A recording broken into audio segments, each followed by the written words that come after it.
In the intricate world of Korean affairs, tailored intelligence makes all the difference. Korea Risk Group's consulting services offer specialized, actionable intelligence designed to guide your Korea-related decisions. We provide bespoke consulting services that cater to your unique challenges and goals. From policy analysis to market entry strategies, we bring clarity to complexity.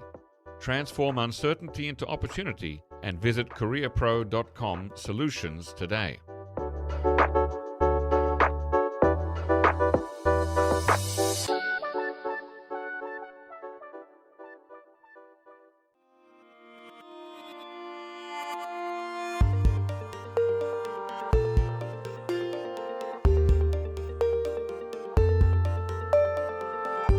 Hello listeners and welcome to the NK News Podcast. I'm your host, Jacko Zwetsloot, and today it is Friday, the 21st of November 2025, and I'm recording this in the NK News studio.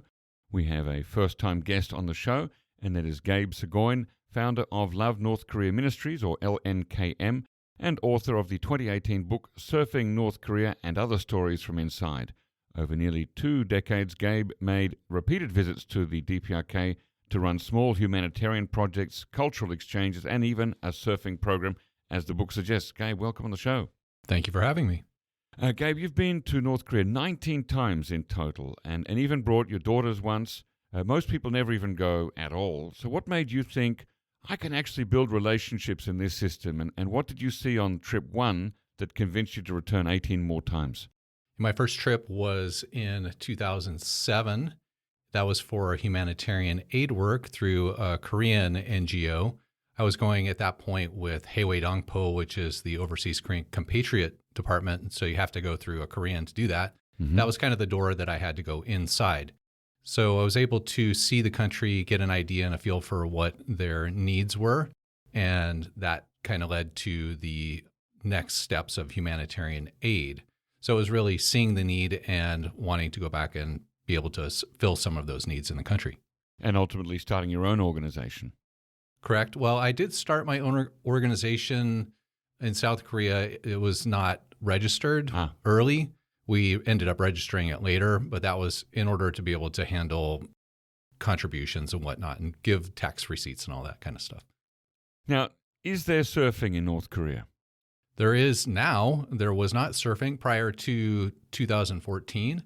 The first trip, actually, where there was a focus on surfing was 2012, but we were not able to catch waves on that trip, unfortunately. The first time that I know of that anybody went with the intent of surfing and catching waves was in 2014.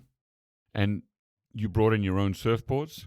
We did bring in surfboards, yes. Did that get some funny looks at the Koryo Air check-in counter at Beijing? We did have some problems at the airport in Beijing. However, it was more with the Chinese. They didn't know what the wax was. So they had assumed it was some sort of explosive, like a plastic explosive. We literally had to get the wax out and take a lighter and melt it to prove that it was wax. Wow. Okay. That was for the Chinese, you say? The Chinese customs authorities? The Chinese customs authorities, wow, yes. Okay. And when was your last trip to North Korea? My last trip to North Korea was in 2017, August. I led the last big surfing tour there and the largest group of Americans prior to the travel ban coming down from the Trump administration, the first Trump administration. And is that why you haven't been back since then, because of the Trump administration's travel ban? That was the first reason for not going back. However, I was able to get the U.S. Special Validation Passport. So I do have approval from the U.S. side to go back. The problem has been since COVID and the North Korean shutdown that they haven't been really inviting people back in to the extent that they were prior to COVID. Okay. All right. So let's get into a bit more detail there. So you founded LNKM, Love North Korea Ministries, and framed it around humanitarian engagement rather than advocacy. What was your core hypothesis? What did you think ordinary kindness could accomplish in a highly controlled state like North Korea? Well, advocacy is important. However, you can't really mix the two, humanitarian aid and advocacy. I wanted to be able to go into North Korea and engage with the people. So humanitarian aid was the avenue that seemed most logical to do that. We wanted to go in and be able to engage with average North Korean people. And as an American, I wanted to be able to attempt at least to show a different face of Americans than maybe what they had heard of. When you first presented your proposals to North Korean counterparts, what did they tell you was acceptable and possible, and what was clearly off limits? I went in with the first intention to do green energy, and I thought that Like solar panels and like solar wind panels and farms whatnot, things? maybe not wind farms, more in the line of solar. Mm-hmm. I was interested in that, and that was a way in because it somewhat matches with their Juche self-reliance ideology. So I thought that was a good way to approach them. I didn't end up doing much in the way of solar projects, but that was the avenue in. When I approached them with other projects, it's very much asking them what they need and responding to that, not necessarily going into North Korea and saying, hey, I'd like to do this or that, but more, what are the needs? How can we be of assistance? So looking back, which of your early hopes were realized and which were perhaps a little bit idealistic? Definitely the solar was idealistic. It was something that I thought was going to be a lot easier to do than it turned out to be. And it turns out low tech is more appropriate for North Korea in many instances, especially in the countryside. We ended up doing hand crank lanterns instead of solar because that was a much more appropriate kind of technology to take into the country. So that was something that we were able to do. We ended up sending in through various different organizations over 10,000 lamps into North Korea. That was something that we were able to accomplish that I was very happy with. Since then, there's been an explosion in solar panel usage in North Korea on a small, sort of a house-to-house scale. Has that happened more organically rather than through development aid or overseas aid? I don't think it happened through development aid. If anything, it happened through Chinese business, where they were bringing in those kinds of products into the country and making them affordable enough for the average North Koreans, or maybe people who are a little above average on the income level, to be able to afford that kind of technology. So it's basically, it sounds like a sort of a supply and demand, almost an organic sort of a form of grassroots capitalism that brought in solar panels to North Korea. Well, we have to understand that during the famine of the 90s, the marketplace really started to become a thing in North Korea. And that grew and grew and grew to the point where people that were in the marketplace were able to make money and then able to afford that kind of technology. Okay, let's talk about surfing in a militarized country. So in 2012 was the first trip that was focusing on surfing, but you couldn't catch any waves. So the first real surf camp was 2014, is that right? That's right. Okay, and that was the first the first DPRK surf camp on the east coast of North Korea, together with a group called Surf the Nations. Surfing the Nations. Surfing the Nations, beg your pardon. And the Korea's own Korea International Tourism Company, or KITC, which runs, oversees all the tourism efforts into North Korea. How did you persuade a security-first state to let foreigners and North Koreans share a beach and a sport? Very much the prior sports events that took place in North Korea, particularly basketball, starting with, I believe it was in 2012, a gentleman that was here in South Korea took a team into North Korea. Luke Eli was his name. That opened the door for the Harlem Globetrotters the following year, and that was the trip that, as we all know, his name is escaping me. Dennis Rodman? Dennis Rodman. I don't know how that could escape me, but Dennis Rodman was on that trip, and that opened the door for him to go the following year. And of course, that event was kind of a political disaster for him, unfortunately. But those events opened the door for us to be able to approach with surfing because they had been open to other sports.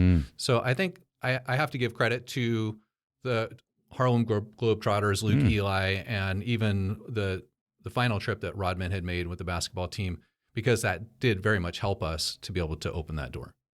Now, much of the DPRK coastline is restricted or off limits, not only to foreigners, but also to civilians because of military activity and presence.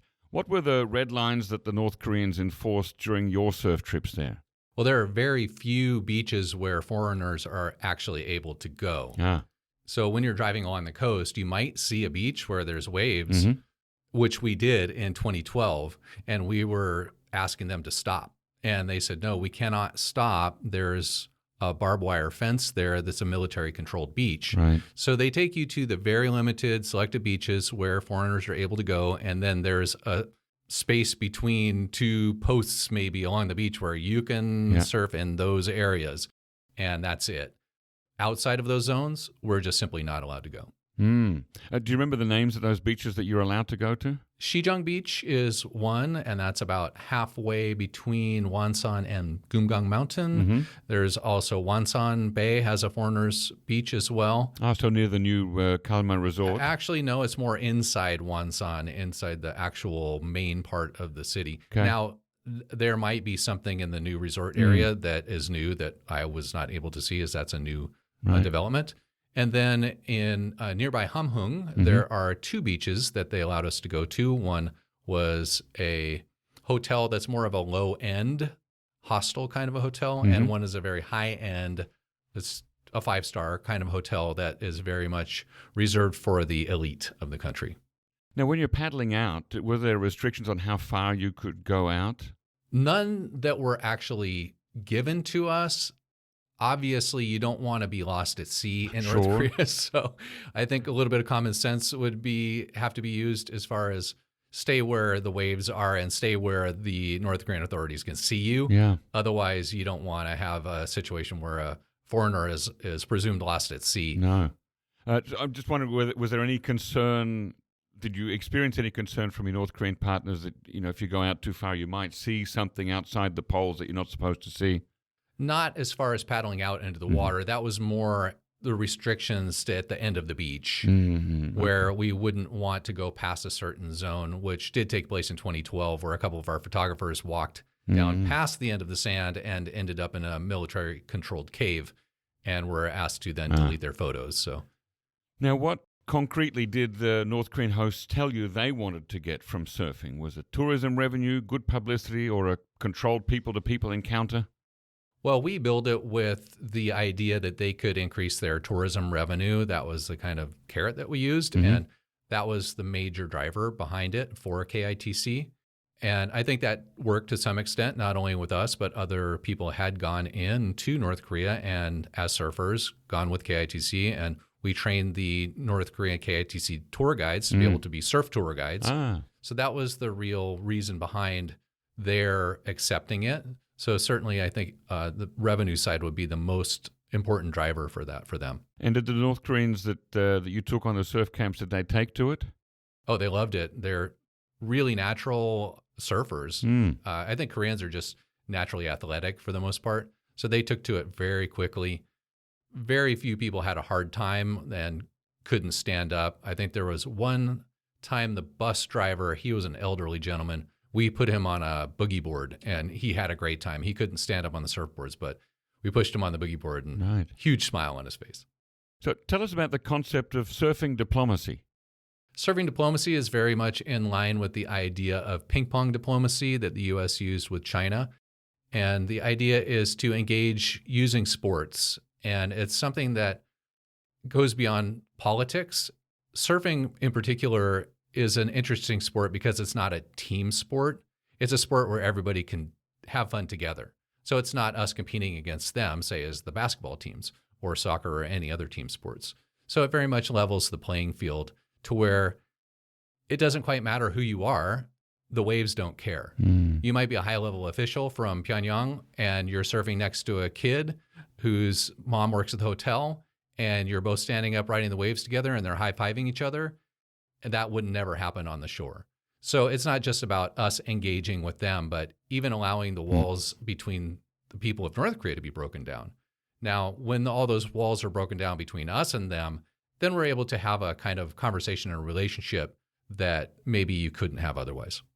Now, I'm not an expert on the history of ping pong diplomacy between the U.S. and China, but my recollection is that the ping pong diplomacy was not divorced from the political diplomacy, that the two were happening at the same time and in tandem with each other.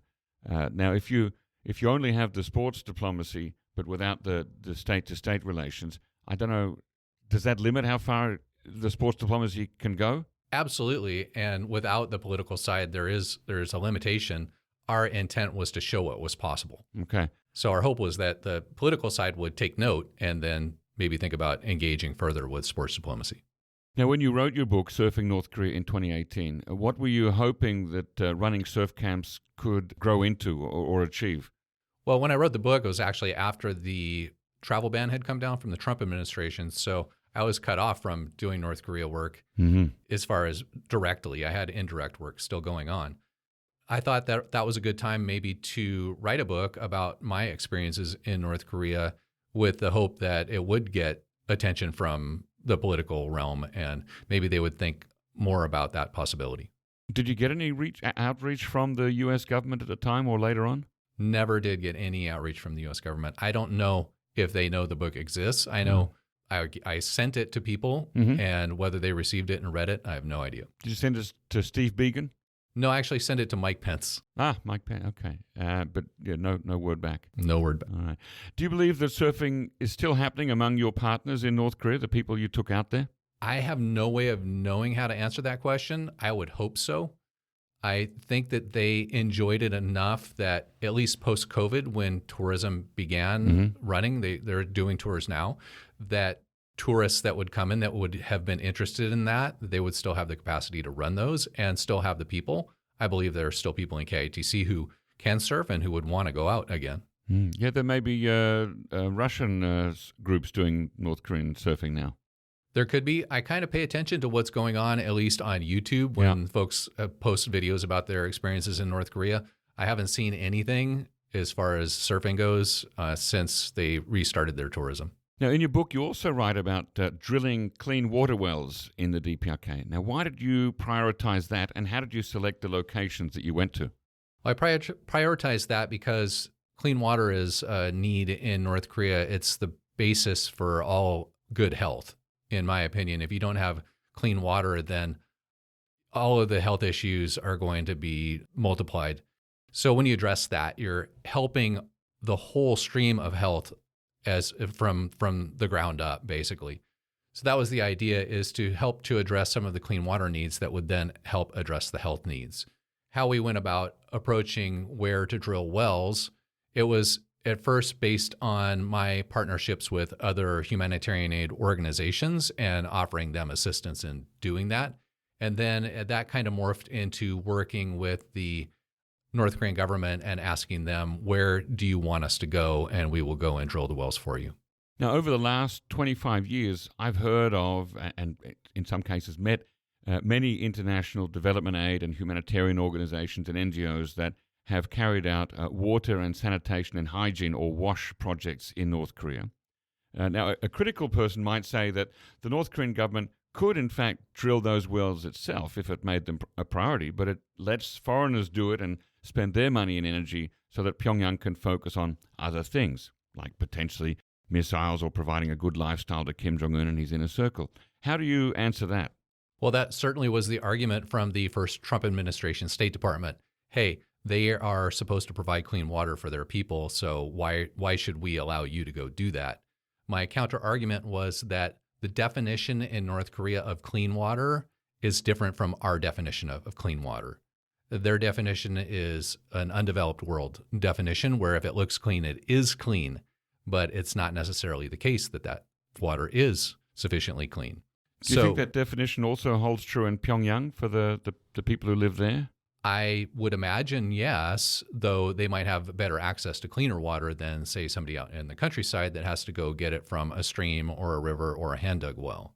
So it's very much a matter of what access do you have to clean water, where we could go in and drill wells that go down in an aquifer and then test that water and show them that it was clean. Then the idea was to track the health issues in that community and see if the clean water was actually helping their overall health improve. And we were unable to really track the way we wanted to, but that was the idea. So I had to go to the UN Korea desk and make my argument in order to get the permission from the US government to restart our well drilling projects. They understood that argument and accepted it. And not too long after I visited the UN Korea desk, not only were we able to get the permission from the US government to restart our work, but other organizations were also able to restart WASH projects. So given all the different groups that have done WASH projects over the last quarter century, do you think that Western definition of what clean water is has started to take hold in North Korea? That's very difficult to say. I would hope so. I would hope that the North Korean government would take it as an important point to make sure that the water that people have is clean and that the water they're drinking isn't going to cause further health problems. How confident were you about monitoring and community use after you left to make sure that the water went for the people and purposes that you'd intended? Well, the water, any well that is drilled in North Korea is going to end up being used for the North Korean people in one form or fashion or the other. So I was very confident that the water would be used by North Korean people.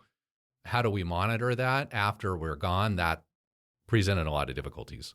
Because you couldn't go back? Well, sometimes you can't actually re-enter a village once you're done. So how are you going to go back and monitor the health of that village? Yeah.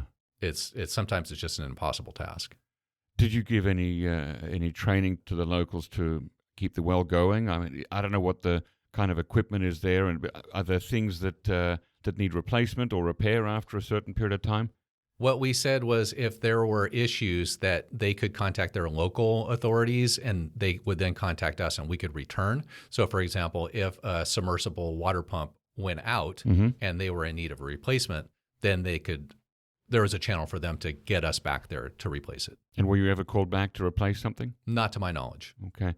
Your book came out of that window when summits and inter-Korean projects looked possible, after the rapprochement of the Winter Olympics of 2018. When inter-Korean engagement stalled the next year in 2019, how did you read that from your side? We were hopeful that things would restart and that the dialogue between North Korea and the United States would help. It turned out they didn't turn out the way we wanted, but at that point in time, we were hopeful that things would restart and we would be able to re-engage North Korea at the level that we had prior. Of course, then 2019 and COVID comes around and changes everything. In your book, you write that the North Koreans seem to be quite charmed by your Korean-American daughters who you brought along on was it one trip? Yes. One trip. How did they react? My daughters are all bilingual, and they don't look Korean. They look more American than Korean, though they're half Korean. And the fact that they looked Caucasian but spoke Korean so well was the thing that really grabbed the North Koreans. And they gave my wife a lot of credit for teaching the kids Korean. Your wife was born in South Korea? My wife was born in South Korea. She has U.S. citizenship, so she was able to go. My youngest daughter, Hope, had her hair dyed red for a TV show that she was on here in South Korea on KBS Kids. Right. So she's this Caucasian-looking girl with this bright red hair who speaks Korean. And that was a really interesting thing to the North Koreans. Now, since then, I think it's almost exactly 2 years ago now, late 2023, Kim Jong-un has said that he's no longer interested in peaceful unification and has even called South Koreans members of another race and an enemy country. Now, if that's the official line now, do you think that a family such as yours would be once again received as warmly as before if you went back? Hard to say. I would hope so. The idea of unification wasn't necessarily tied to our visiting. There was the idea that we're welcoming, especially my wife, back to the motherland as a prodigal, so to speak. So I'm not sure that the idea of unification somewhat going away in North Korea would have much of an impact on that. Now, are we welcome back? That's a different question entirely. Well, exactly, because aid groups, whether large or small, still haven't really been invited back after the COVID closure. But on the other hand, Russian tourists and armed traders are. What does that tell you about the current DPRK hierarchy of priorities? It's definitely not on Western relations. Their priority is not to restart that and have Western tourist dollars or Western aid coming in. They seem to be very clear on the fact that they're not interested in any of that at this point. We'll see what happens in the future. If North Korea stays in this current sort of more hostile to the West, leaning towards Russia posture, are you still hopeful for a future for engagement that your model has? I'm hopeful. I'm always hopeful. I think talking's better than pointing guns at each other or shooting each other for sure. So when I hear Trump saying that he would love to talk to Kim Jong-un again and Kim Jong-un responding that he's also open, that does give me hope. We'll have to wait and see how that ends up happening or if it ends up happening. And then obviously we want to see more progress in the talks than what happened previously. If North Korea were to send word to you tomorrow, would you make plans to go back with your wife and daughters on the same terms as your last visit? Yeah, I'm not sure if my wife and daughters would want to go back, but I certainly would be willing to go tomorrow. They haven't expressed their opinion either way yet? Well, generally speaking, what has come down from the North Korean government is that Caucasian white Americans that had done work previously in North Korea aren't really welcome back at this point in time. So I'm not anticipating that I'm going to get that call tomorrow. Yeah. But again, if I were to get it, I would want to go. Now, having written my book, I don't know how the response is from the North Korean side on that. I've never actually heard from them on it. I'm quite sure they have gotten it and read it. What their opinion is of it, I have no idea. And how that would impact a trip into North Korea would also be an unknown. I want to talk a bit about sanctions and access and unintended consequence. Since 2016, the United Nations and many states have tightened sanctions to constrain the leadership of North Korea. How, in practice, did those measures affect small-scale projects like yours in terms of permits or banking on shipping equipment and even bringing in surfboards? Well, the bringing in surfboards fell under sports equipment, which was a sanctioned item. So officially, we couldn't give anything to the North Koreans as Americans. So those were left by non-Americans from countries that were non-sanctioned. So we want to be very careful about that. As far as the sanctions regime, it really complicated work for small NGOs, especially U.S.-based NGOs, because we had to jump through all of the hoops with the U.S. State Department, the Treasury Department, and then the UN, get all of those ducks in a row before we could even consider moving forward with our projects. So there was a serious tightening. Also, as far as Treasury Department in the U.S. and paperwork and tracking all the money spent, that was very different than it was under the License 5 prior to all of that sanctions package. Prior to that, we were able to pretty much do whatever we wanted, and nobody seemed to care, as long as we weren't doing something that was extremely illegal, obviously. There were some sanctions as far as we couldn't engage with sanctioned entities in North Korea and whatnot, which was kind of hard because when you think about it, you're North Korean government, you're going to be dealing with somebody at some point who's likely under the sanctions, but as long as we weren't doing anything overtly illegal, it was pretty much all accepted. Then the sanctions package came down and we had all of these hoops to jump through.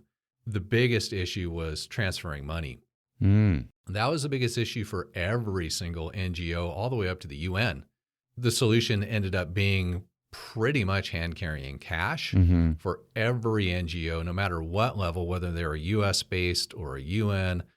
The only solution was to hand-carry cash into North Korea because even though you had all of the banking ducks in a row, the banks just simply wouldn't touch it.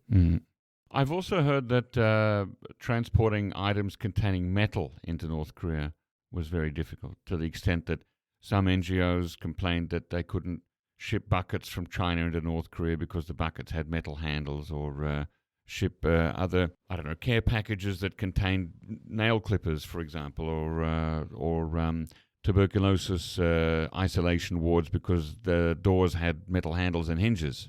We didn't seem to have a problem getting the pipes and pumps and other items for well drilling from China into North Korea. It might. That was before 2017, right? No, actually, post 2017. Okay. We were able to drill wells into COVID. In fact, until they ran out of supplies, the North Koreans were drilling wells. They were doing it for you. Yeah, they're the team that we had there. Okay. So it might have had something to do with the border crossing. Being into the Rasan zone was a little bit less under the microscope. That's where you were doing most of the work. There was in the Rasan Special Economic Area. Exactly. So when you're coming from the other side with things destined for Pyongyang, that might have been a different story. Do you think that some sanctions should be adjusted for humanitarian work, or do carve-outs create loopholes that the North Korean government can exploit? I think that carve-outs for humanitarian aid, even though they may be exploited, is a good thing because it allows humanitarians to actually go in and do the work of helping the people of North Korea directly. I think that should always be the priority. So from your perspective, do sanctions hurt ordinary people more than the elite, or is that too simplistic? Absolutely, they hurt ordinary people. In any situation, in any country, the rich people are always going to be okay. Mm-hmm. It's always the poor people who get hurt. So when you consider even the travel ban from the Trump administration banning humanitarians from going into North Korea, who are you really hurting? You're certainly not hurting the elite. You're hurting the people whom we were helping with clean water and medicine.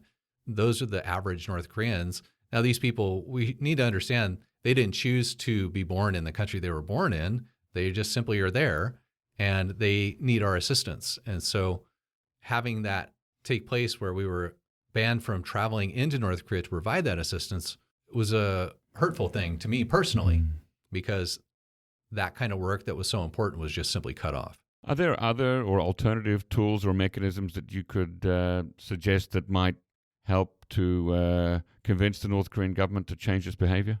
That's a hard question to answer, because if we look at the history of it, nothing seems to have worked. It's really tough, because we have a government there that's sole focus is on survival. And so anything you do has to be keeping that in mind. Their question is, how does it benefit us? Mm-hmm. How does it keep our country stable and or improving our country? So any type of method you're going to use to engage North Korea has to keep that in mind. When we approach it with the denuclearization issue, saying you have to denuclearize first, obviously that's going to be a non-starter for them from their side. They've said as much repeatedly. So how do we engage with the country that's their position? It takes creative ideas and minds. That's where we wanted to use the sports diplomacy to really open up a door of something different. And our hope was that the human-to-human engagement would impact the political realm. Of course, again, we didn't really see that happen. Now, I want to talk a bit about faith and North Korea. Now, your organization is openly Christian. What did being Christian look like inside North Korea for you? Was it purely humanitarian service, or did you hope for quiet witness? Well, we have to understand that North Korea isn't a country that has freedom of religion as we understand it in South Korea or the United States or any Western country that has that value. They say they have freedom of religion in so much as you have the freedom to believe whatever you want. You just can't really talk about it. My response when that was explained to me was always, that's not really freedom of religion, is it? To which they didn't really have an answer. Now, we were able to go into North Korea as Christians freely. I always framed it as we have a different ideology than they have. They like the term ideology, so we frame things in terms that they can accept. So being a Christian, I have a different ideology. As long as I respect them as people and respect the fact that they have a different ideology, they're fine. Now, can we openly spread our Christian faith in North Korea? No, we have no freedom to do that whatsoever. We were able to bring Bibles into North Korea as long as we brought them back out.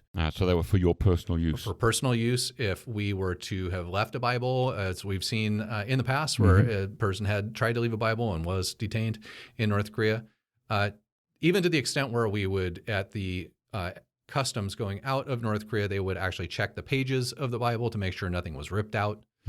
So that was it was a very controlled. That's a painstaking search. Yeah, well, I mean they would rifle through them. They wouldn't not detailed, but just kind of rifle through it and make it sure that none of the pages were ripped out. Right. Not every single time, but I have had it happen to me.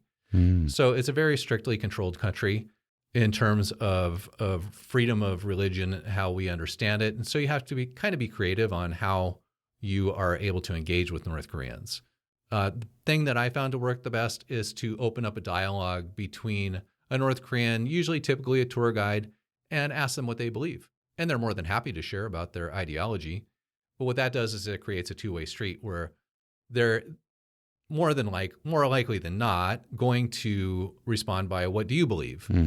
Now, understanding that the North Korean tour guides are trained to deal with Westerners and they understand what our Christian beliefs are and how to respond.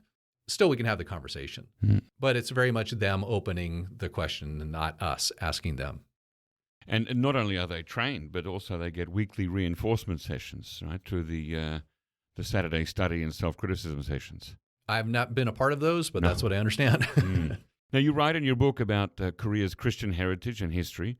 So where, in your view, does today's North Korea fit into God's plan when religious freedom has been suppressed for 80 years? Well, that's a hard question to answer because we don't know the extent to which Christianity still exists in North Korea. We hear rumors of underground Christianity in North Korea, and I would imagine that it's a very difficult thing to practice in a country that has the strict limits on religious freedom as they do. Mm-hmm. Yeah, I had a guest on a couple of times, Eric Foley from Voice of the Martyrs Korea, talk about exactly that. And yeah, they do have their propaganda churches in Pyongyang, which I've been to. Mm-hmm. They have a version of the North Korean Bible, which was commissioned by Kim Il-sung at the request of Korean overseas pastors who had been visiting the country and visited the church that Chilgo Church that Kim Il-sung had built in honor of his mother. There was no Bible, and as the story I heard goes from one of the pastors, they wrote Kim Il-sung a letter and said, if this is a church, you need a Bible, and he commissioned that version of the Bible that you can find in those churches in Pyongyang. But it's beyond that, there's really not much of a way that we can confirm any sort of Christianity outside of those churches in North Korea. Did you ever feel that you and your group was being tolerated by the North Korean government because faith-based groups tend to be predictable and apolitical? What I found is that the North Koreans appreciated the faith-based groups because we always come back. A lot of the secular NGOs, humanitarian organizations that left the country never came back because of the difficulties of operating there. But faith-based organizations were the ones that continually entered the country, continually did the projects to benefit the people. So the response we got from the North Koreans was that they very much appreciated us because we always come back. And so there was a little bit of a difference there in their mind between the secular organizations and the faith-based organizations that it actually made a difference. Now, some critics would say that the kind of engagement that you and other groups carry out is well-intentioned but structurally helpful to the North Korean system, to the government. What's the strongest version of that critique, and which part do you accept? Do we care about people? That's the base question. Do we care about people who are suffering? Are we going to say that because the North Korean government has a system that we disagree with, that the people aren't important? That would be my argument. I think we need to help people. As a Christian, I'm called to love God and love people. That's the base core value of Christianity, that we're supposed to love our neighbor. And who are our neighbors? Are the North Koreans not our neighbors? And so as a Christian, I feel that that's the motivation to go into a country that has a government that has an ideology I disagree with, but with the idea of helping the people in practical ways, just to show them God's love. Are there safeguards that can be put in place to avoid becoming a photo op or having humanitarian aid used for PR purposes in North Korean state media? North Korea is going to do what North Korea does. And we understand that when we go in. There are certain things that there are boxes that are drawn around you, and you need to operate within those boxes in order to be able to operate in the country. Religious ideas can't be, we can't promote those. That's one box. It's very clear. We can't go off on our own, typically, in North Korea. You're very much controlled as far as your itinerary. You have minders. So we have to stay within those constraints. And then understanding that the North Koreans, if they are going to accept our assistance and they are then going to use that as propaganda for their own people, we're still able to assist the people in a practical way. Personally, I don't care who gets the credit. I just want the people to get helped. Is there any project that you would not do again because, with hindsight, it helped or legitimized the wrong people? No. All my projects, I think, were very beneficial directly to the North Korean people. As far as the aid projects, the rice, the medicine, the clean water, the lanterns, the cultural exchange, sports, surfing, all of that, I think you can make arguments whether that was beneficial or not. Would I go surfing again in North Korea and take another team into North Korea? Absolutely, because I don't want to give up on that idea. From your book, it's clear that you don't favor the idea of regime change for North Korea from without. What's your realistic theory of change for North Korea in the future? Would it be some sort of incremental opening or elite learning and changing minds or values passing from person to person? Or maybe North Korea becoming like a version of the United Kingdom where you've got a kingdom, but it's, there's a democracy beneath that runs the show. Hard to say what's going to happen. I believe that dialogue and entering the country, whether it be from the United States or any international engagement with North Korea, is beneficial for the North Koreans, especially the Pyongyang elite, to gain a better understanding of how the world works, how business works, how engagement with the outside world needs to be changed from their side in order to see a dramatic improvement in their country. I think you have to use carrots in order to get them to see it. And unfortunately, we haven't gotten to a point where any of those carrots have made a huge difference. It's not something that I think we should give up on, though. I believe the North Korean government and the leadership wants to be engaged with the international community. It's just a matter of how do we go about doing that and leading them in a way, or not leading, but what's the word I'm trying to think of? I'm also trying to be sensitive to how I use my words, because I also want to go back to North Korea. So what I say here on this podcast might make a difference. Do you think, you mentioned carrots. Do you think only carrots with no sticks or threats of sticks? Well, it's interesting because when Trump said my nuclear button's bigger than your nuclear button, they actually really respected that. So the North Koreans, they told you. Yeah, they told me. They said, "Oh, we totally respect Trump." They respect power. So we need to think about engaging North Korea from that position as well. That they respect power, they respect authority. That's everything to them. When you think about the way that the average North Korea thinks about their government, it's with respect to the authority, right? So that's very much in their mindset. So there can be sticks, but what kind of sticks, I guess, is the question. Do you see signs from your 19 trips that North Koreans themselves will become the agents of some sort of future change? Not at all.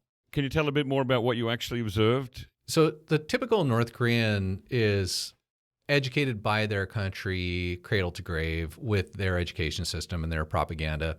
I can use the word propaganda because North Koreans use it. They, when they show you their propaganda, they say, "Do you like our propaganda?" Yeah, and as I discovered when I was last there, they don't have a separate word for public relations. It is all propaganda. It's all propaganda. So the typical North Korean is educated underneath that system of propaganda.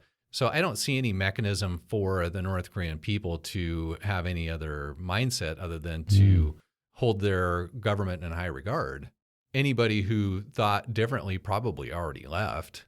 So I don't see the North Korean people uprising or anything like that in the future. Well, okay, uprising is, of course, the most drastic form of being an agent for change, but there may be other avenues there.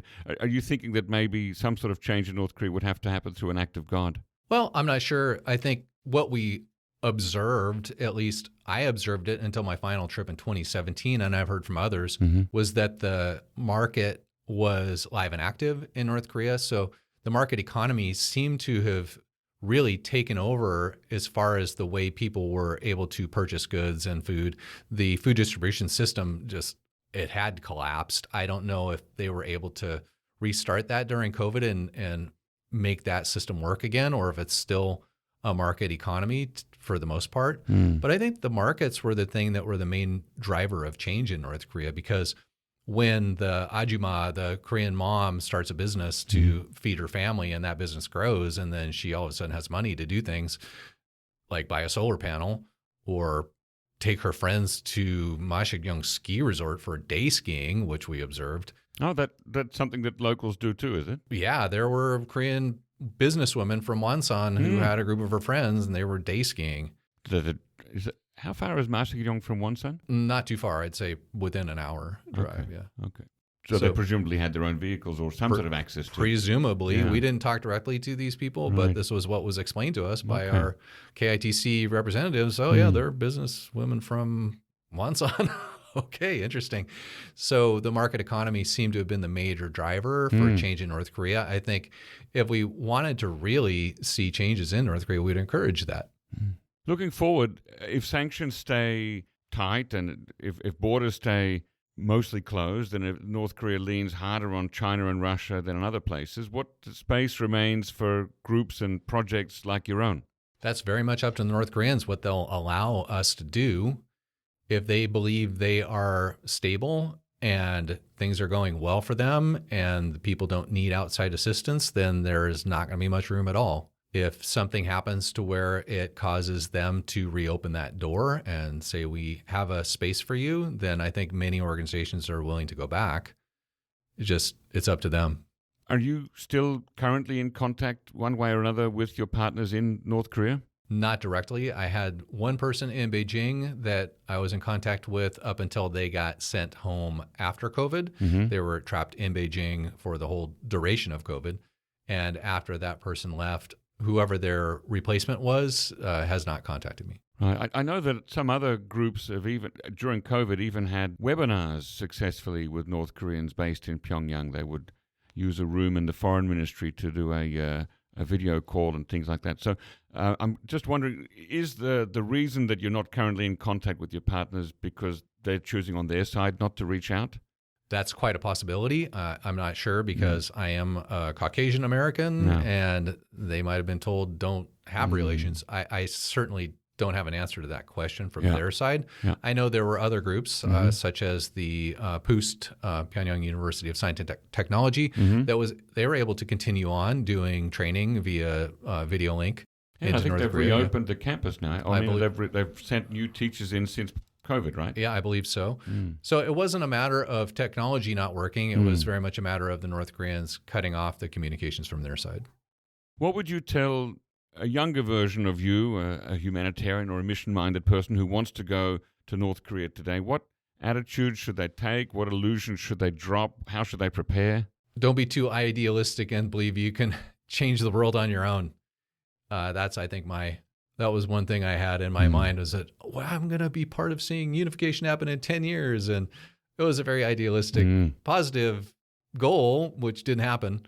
So really go in with the idea that you're part of a process with a lot of other people that are doing their best to see things improve in the country and build good relationships and build partnerships with other organizations. And don't reinvent the wheel thinking that, I need to do this here when somebody's already doing that same thing. Give them space, go somewhere else and do it. There's a lot of that took place over the years of humanitarian aid from the famine up until COVID. And why reinvent the wheel? Why go do something that somebody else is doing? Partner with people, resource them, and have that network that can have a much broader impact rather than saying, I have to build a name or a banner of a logo and make it all about your organization.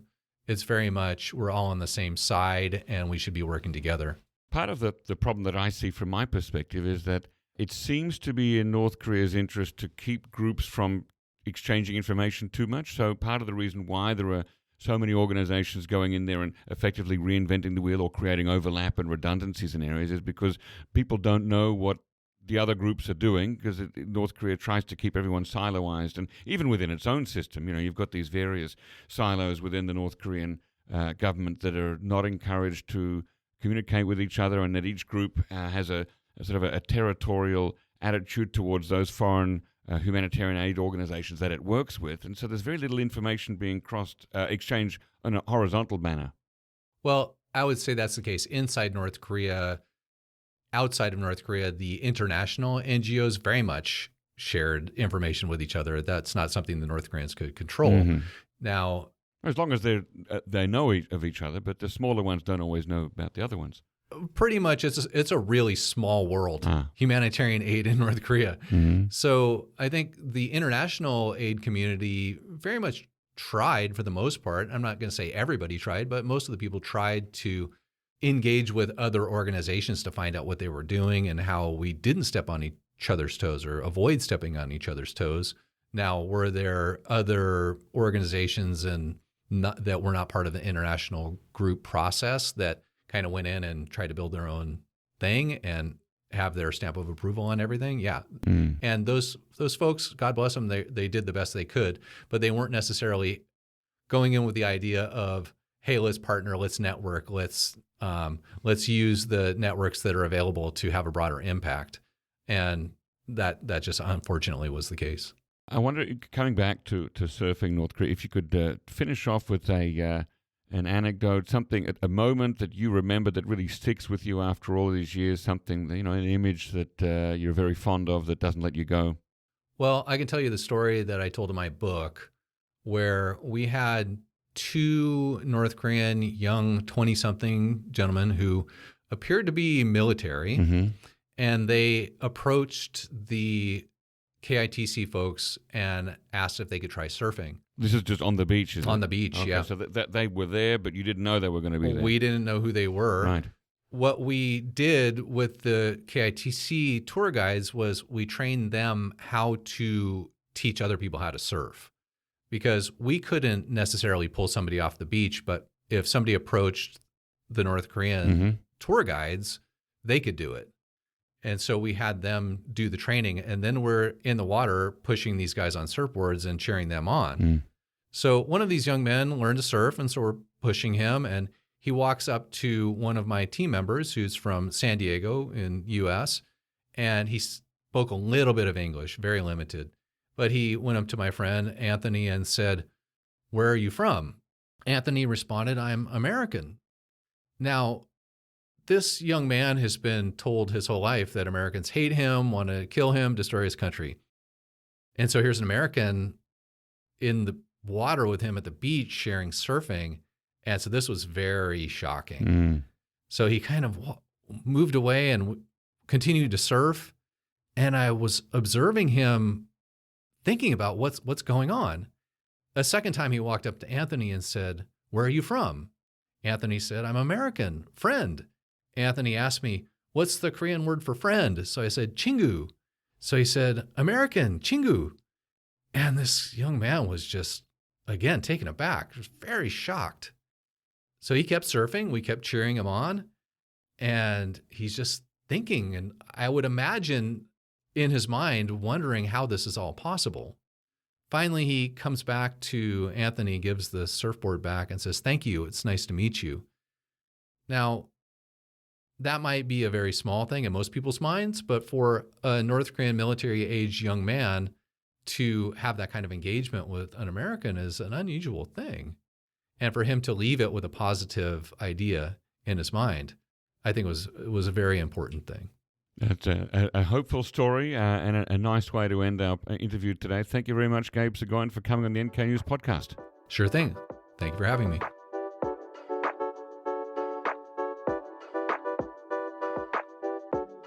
Score more for less with our NK News Shop discount campaign. Ready to upgrade your wardrobe with some unique flair? At the NK News Shop, podcast listeners buying any 2 items from our t-shirt or hoodie collections will snag their 3rd for half off. Whether you're eyeing our North Korea-themed gear for yourself or as gifts, now is the perfect time to act. Don't miss out. Head to shop.nknews.org and make the most of this limited time offer. That's shop.nknews.org.